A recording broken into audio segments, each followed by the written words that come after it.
What's going on? It's Astronaut H, and this is the What More Do You Want Network. Now, in this video, I will be discussing Game 5 of the NBA Finals between the Oklahoma City Thunder and, of course, the Indiana Pacers. And, man, what has this series been overall? Honestly, it's been a lot of ups and downs from both teams. We seen early on in the series that the Indiana Pacers came out stunned. The Oklahoma City Thunder early on in the series. Then you seen the Thunder play their prototypical basketball. You went from the Indiana Pacers playing a style of play that looked like they were poised to actually, put a chokehold on the series, only to allow the Oklahoma City Thunder a chance to get back in. And now with Game 5, right? What I noticed early on in this game is just the most important player, honestly, that has been in this series, outside of like SGA, outside of guys like Halliburton, the stars, right?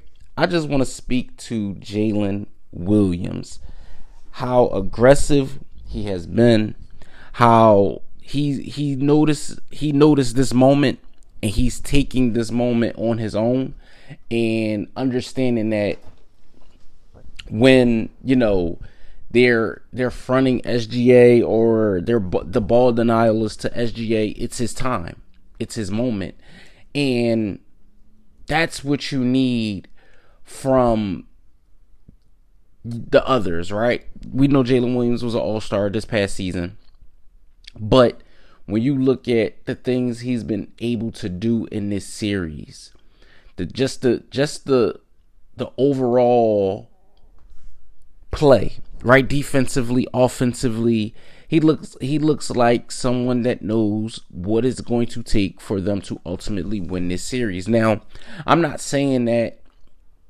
I think Jalen Williams will be Finals MVP. I'm not saying that.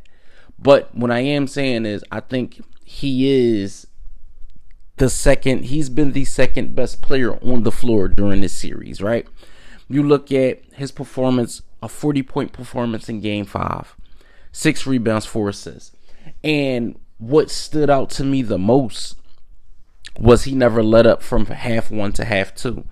And then you look at what SGA was able to do as the game went on. Him getting his 30-point performance. But for the Pacers, one thing that stood out to me the most was the non-existence of Tyrese Halliburton.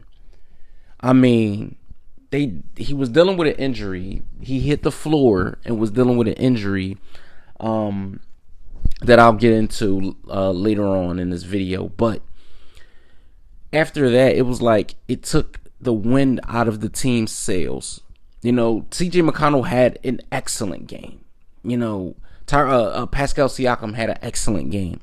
But the others were not there, right? The others weren't enough. Because I always say it like this: when Tyrese Halliburton goes, so shall the rest of the team go. You look at what he wasn't able to do. It was at times where Halliburton wasn't even looking at the rim. And that was a telling story. Like, once I seen him not looking at the rim, I said, oh, it's going to be a long night. Because even when you look at his halftime box score and him not scoring, I said, okay, maybe Halliburton will ramp it up as the game goes on. He ended with 4 points. He went 0 for 6 from the field and missed every 3-point shot that he took. You look at, like I said, guys like TJ McConnell, who came off the bench and had 18. Obi Toppin, who came off the bench with 12. They've been probably the most consistent two pieces off of the Indiana Pacers bench.